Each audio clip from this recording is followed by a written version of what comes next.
Hello, everyone. Welcome to the Newsbrowse News broadcast.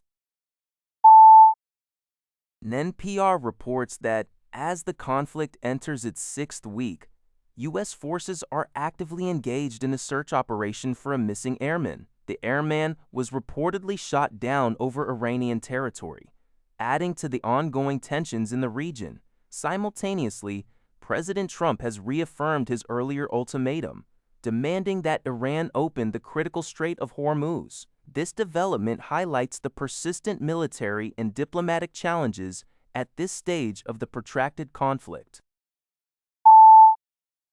Al Jazeera reports that Indonesia has formally received the bodies of 3 United Nations peacekeepers tragically killed in southern Lebanon. The peacekeepers were serving with the United Nations Interim Force in Lebanon, or UNIFIL, during Israel's ongoing invasion of the country, which is occurring amidst the wider United States-Israel war on Iran. Foreign Minister Sugiono addressed reporters, stating Indonesia's demand for a comprehensive UN investigation into these deaths, emphasizing that such incidents should not occur in a peacekeeping mission and that security guarantees for peacekeepers are paramount.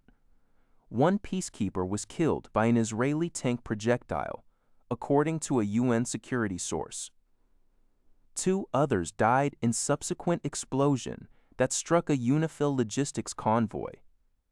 Families expressed deep sorrow and regret, highlighting that their loved ones were deployed for peace, not war.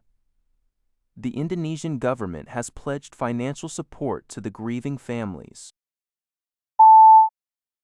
Turkish President Recep Tayyip Erdogan met Ukrainian President Volodymyr Zelensky in Istanbul to discuss critical issues including energy and Black Sea shipping security and ongoing efforts to end the war with Russia.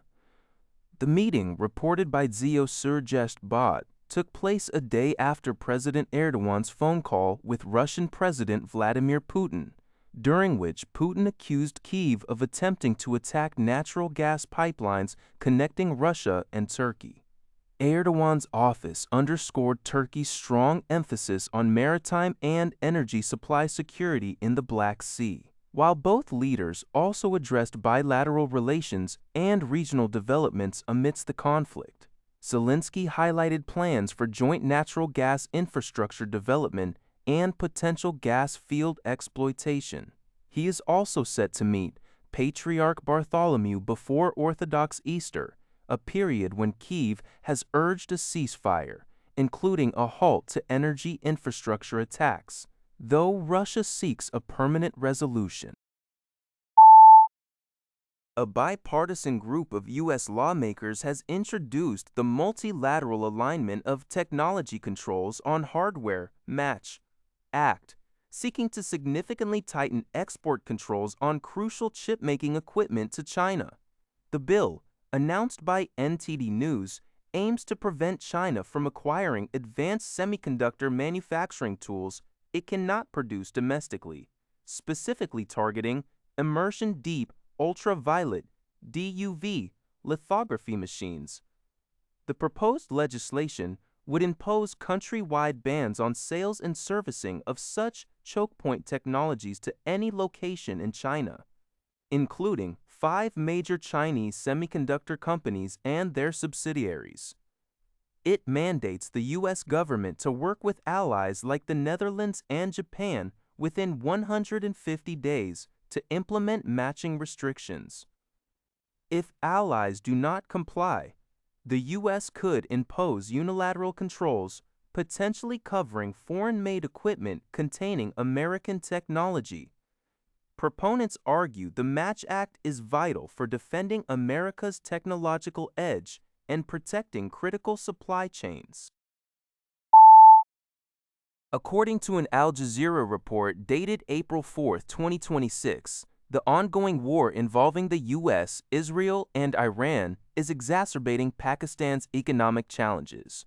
Pakistan, a nation heavily reliant on energy supplies from the Gulf, has been particularly hard hit by the conflict's ripple effects. With the Strait of Hormuz reportedly blocked, the Pakistani government was compelled to increase fuel prices twice within a month. These hikes triggered widespread public outrage and mass protests, as citizens struggled with the increased financial burden. The Al Jazeera article, featuring discussions with economist Kaiser Bengali, Atlantic Council Senior Fellow Michael Kugelman, and Policy Research Institute CEO Ali Salman, aims to explore the underlying reasons for Pakistan's heightened vulnerability to the current Middle East crisis. That's all for this video. Thank you for watching. See you in the next video.